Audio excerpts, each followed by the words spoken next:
ভাবোঁ যে আমাৰ তাতে কোনো সমস্যা নহয় আপোনালোকে সকলোকে অনুৰোধ কৰিলোঁ যাতে আপোনালোকে সেয়া আমাৰ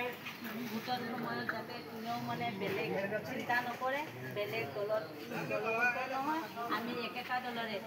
ওপৰত যিহেতু বিজেপি চৰকাৰ আৰু চৰকাৰটো বিজেপিয়ে থাকিব গতিকে আমাৰ বক্সখনত আমাৰ যোনটো নেকি ইলেকশ্যনৰ বক্সত আমি বেলেগত ভোটটো দি বক্সখন যেতিয়া মেলিব তেতিয়া দেখিব যে আমি ভোটটো দিয়া নাই বিজেপি তেতিয়াতো আমাৰ প্ৰতি ক্ষোভ হ'ব না ক'ব ইয়াৰ পৰা আমি ভোট পোৱা নাই গতিকে আমাৰ সেইটো যাতে নহয় আমি সকলোৱে এইটো ভাবোঁ আৰু আমাৰ বিধায়ক ছাৰে এইটোৱে কয় যে আমাক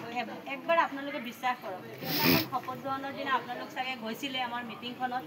আপোনালোক কিছুমান গৈছিলে যদি গম পাইছে ছাৰে কিমান ধুনীয়াকৈ ভাষণ দিছে ভাল লাগিছেনে নাই আপোনালোকে ভাষণ ভাল লাগিছে ছাৰক আমি একবাৰ বিশ্বাস কৰোঁ আৰু ছাৰৰ পিনে আমি চাওঁ তেতিয়া আমি যিমান দূৰ পাৰোঁ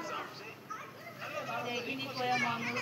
বক্তব্য সামৰিছোঁ আমাৰ এখেত মণ্ডল সভাপতি আহি আছে ভাষণ দিব আপোনালোকৰ কিবা কিবি আছে ভিতৰত